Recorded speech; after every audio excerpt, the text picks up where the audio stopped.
क्या कुछ उसमें उद्देश्य है और आगे क्या कुछ आप इसमें देखिए, अभी उत्तर प्रदेश में हर जिला में रात्रि प्रवास का कार्यक्रम है। पार्टी के जो नेतागण हैं, कार्यकर्ता, सामाजिक नेतागण हैं, उन लोगों से भेंट मुलाकात करने के लिए मैं आया हूँ। और इसमें वही चर्चा है कि आने वाले समय में मेरा एक संकल्प यात्रा उत्तर प्रदेश में निकलने वाला है, जिसमें निषाद समाज जो है अपने हाथ में गंगा जल लेकर संकल्प लेंगे कि आने वाले समय में मोदी जी, योगी जी, सुन लीजिए, 2027 से पहले निषाद को आरक्षण दीजिए। अगर आरक्षण नहीं दीजिएगा तो निषाद समाज आपको वोट नहीं देगा, क्योंकि ये लड़ाई जो है वर्षों से आप लोग जानते हैं कि हम लोग लड़ाई लड़ने वाले लोग हैं। आज मैं बिहार में मंत्री भी बना और इतना बड़ा पॉलिटिकल पार्टी बना तो आंदोलन से बना है।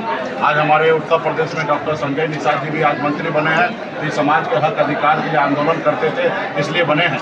लेकिन दुर्भाग्यपूर्ण ये है कि आज मंत्री बनने के बाद मलाई खा रहे हैं और समाज का दुख सुख जो है वो भूल चुके हैं। तो ऐसे जगह पे समाज जो है मतलब कहीं ना कहीं परेशान हो रहा है। ऐसे जगह पे समाज के साथ हम लोग खड़ा होकर पुनः फिर से एक आंदोलन कर रहे हैं, क्योंकि बाबा साहब भीमराव अम्बेडकर ने हमें वोट का ताकत दिया है और वोट से ही देश का प्रधानमंत्री हो या राज्य का मुख्यमंत्री या एक वार्ड सदस्य जो है वो वोट से बनता है। और हमारे पास भी उत्तर प्रदेश में 12% से अधिक वोट है और हम लोग वोट देकर उनके सरकार बना रहे हैं। लेकिन जब चुनाव से पहले जब बात होता है, चर्चा होता है, तो आरक्षण की बात करते हैं। चुनाव बीतने के बाद कहीं ना कहीं भूल जाते हैं। योगी जी भी कभी जब विपक्ष में थे तो निषाद को आरक्षण देने की बात करते थे, मोदी जी जब विपक्ष में थे तभी निषाद को आरक्षण देने की बात करते थे, नीली क्रांति चालू करने की बात करते थे। लेकिन सत्ता में पिछले 12 साल से रहने के बाद वो आज कहीं ना कहीं आरक्षण की बात नहीं कर रहे। तो हमें लड़ाई लड़ना है, क्योंकि निषाद समाज को बंगाल में निषाद को आरक्षण है, दिल्ली में आप जाइए निषाद के सभी उपजाति को आरक्षण है।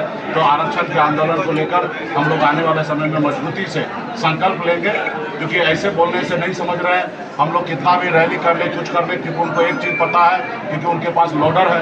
वो मानते हैं कि हमारे पास लोडर है, कुछ लोगों को टिकट दे देंगे, कुछ लोगों को मुर्गा, चिकन, दारू बांट देंगे, पैसा दे देंगे, कुछ सरकारी लाभार्थी कर देंगे तो उनको वोट मिल जाएगा।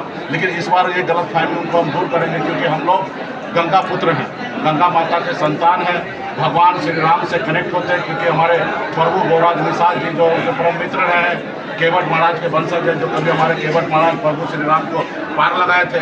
तो हम लोग भगवान को मानने वाले सनातन धर्म वाले हैं। एक बार हाथ में गंगा जल लेकर संकल्प अगर ले ले तो वो कोई अगर 5 लाख रुपए भी अगर दे, हमारी माता बहन कितना भी गरीब हो वो पैसा नहीं देखेंगे, वो वचन को जो दिए रहेंगे उस पर वो कायम रहेंगे। तो मेरा मानना है कि आने वाला समय में जो संकल्प लेंगे, जिसका कोई भी वार नहीं चलेगा, वो आरक्षण देंगे तो हम लोग उनको वोट देंगे, नहीं देंगे तो हम लोग उनको वोट नहीं देंगे, उनको हराने का काम करेंगे। ऐसी रणनीति बना के मैं यहाँ पे आया हूँ, आंदोलन कर रहा हूँ। 6 महीने के लिए समय डॉक्टर संजय निषाद जी को भी दिए हैं। कभी इस समाज को लीड करते थे, आरक्षण दिलाने के बात करते थे, सरकार बनने से पहले घोषणा करते थे सरकार बनाओ, अधिकार दिलाएंगे, आरक्षण दिलाएंगे। लेकिन ये समय बीत गया और अभी फिर से चुनाव होना है। ऐसे समय में अगर योगी जी, मोदी जी उनकी बात मान रहे हैं तो आरक्षण दिलाए, हम पूरा समर्थन देंगे। यदि आरक्षण नहीं दिला पा रहे हैं तो उस कुर्सी को लात मारिए और हमारे साथ आइए, विपक्ष की राजनीति कीजिए। क्योंकि आदरणीय राहुल गांधी जी का घोषणा है कि आने वाले समय में जब वो प्रधानमंत्री बनेंगे, जितनी संख्या है उसको उतनी हिस्सेदारी देंगे, देश में जातीय आधारित गणना कराएंगे। उस मिशन से मैं जुड़ा हूँ। बिहार में इंडिया ब्लॉक का साथी हूँ और उत्तर प्रदेश में भी मैं चाहूँगा कि वो मजबूत हो, ताकि आने वाले समय में 29 वोट की सरकार बने। ऐसी लड़ाई लड़ने के लिए हम लोग आए हैं। क्या सर 2027 में आप इंडिया गठबंधन के साथ उत्तर प्रदेश में सहयोग करेंगे? देखिए, अभी तो फिलहाल हम 3 महीने के लिए मैंने भी वचन दिया है। 3 महीने में डॉक्टर साहब अगर आरक्षण दिला देंगे तो हम तो डॉक्टर साहब को समर्थन देंगे तो बीजेपी को मिल जाएगा। अगर नहीं देंगे तो निश्चित तौर पे मोदी, योगी जी को हराने के लिए काम करेंगे। और मैं तो इंडिया ब्लॉक में ऑलरेडी हूँ और हम चाहेंगे कि यहाँ पे अखिलेश जी का सरकार बने। आरक्षण दे देंगे तो मोदी जी का सरकार बने। अभी संजय निषाद जी ने कहा है कि मुकेश सहनी के बाद निषादों का समर्थन देंगे, जो कि मैंने उनको बिहार में भी हराया है। बिहार में संजय निषाद के साथ गए हैं वहाँ के निषाद। वो समय आएगा तो पता चल जाएगा कि इनके पास समर्थन है, किनके पास समर्थन नहीं है। आप भी जानते हैं कि इस निषाद समाज जो है लड़ने वाला जात है, ये कंप्रोमाइज वाला जात नहीं है। कोई व्यक्ति अगर कंप्रोमाइज हो जाए तो बात अलग है, लेकिन ये समाज कभी कंप्रोमाइज होने वाला नहीं है। समाज का पहला लड़ाई हमेशा रहा निषाद को आरक्षण देने का। निश्चित तौर पर आरक्षण दिलाएंगे तो उनके साथ रहेंगे, नहीं देंगे तो विद्रोह करेंगे। और डॉक्टर साहब को भी पता है कि समाज विद्रोह करेंगे। आज समाज उनके पास समर्थन होते तो क्या वो मंच पे से रोते? नहीं रोते। उनके पास सरकार में हिस्सेदारी नहीं है, सरकार में उनकी बात कोई नहीं सुन रहा। और यह बात वो खुद मंच पे से रो के बता रहे कि उनके समाज के साथ, बेटी बहू के साथ बलात्कार हो रहा, उनके लोगों को हत्या हो रहा, झूठे मुकदमा में फंसाया जा रहा है। ये बात वो स्वयं समझ रहे हैं। लेकिन आप बताइए कि कितना मजबूर है, सिर्फ मलाई खा रहे हैं और कुर्सी पर बैठे हुए हैं। तो आज आने वाला समय में ये समाज देख चुका है। ये समाज जो है पूरन देवी को पसंद करने वाले लोग हैं कि कहीं पे अन्याय जुर्म कहीं पे हो रहा है उसके सामने खड़ा होने वाला समाज है। तो डॉक्टर साहब कंप्रोमाइज हो चुका है। एक टिकट पर अपने बेटा को सांसद बनाने के लिए 2019 में समझौता कर लेते, एक टिकट के लिए 2018 में अपने जी से समझौता कर लेते। ये पार्टी एक दुकान चला रहा है।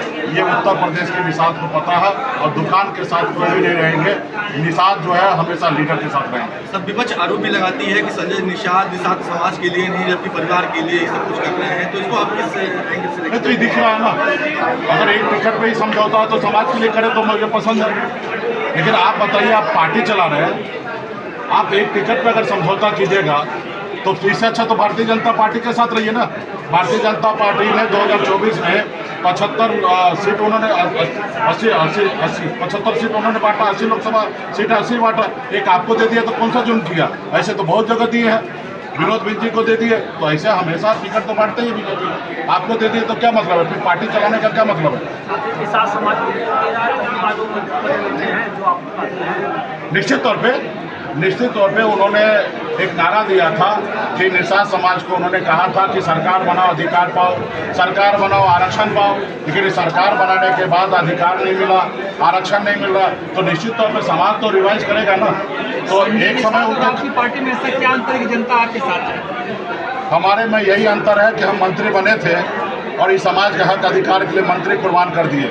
एनडीए के सहयोगी रहकर भी उत्तर प्रदेश में 55 जगह लड़े थे और हमने पहला नारा दिया था, आरक्षण नहीं तो गठबंधन नहीं, गठबंधन नहीं तो वोट नहीं। इस नारा के साथ आज भी हम टिके हैं और उसमें फर्क यही है कि वो पहले लड़ाई लड़ते थे, जब से सरकार में गए तब से योगी मोदी जी उनके लिए भगवान हो गए और मेरे लिए आरक्षण नहीं दे रहे, इसलिए हम उनको शैतान कह रहे हैं।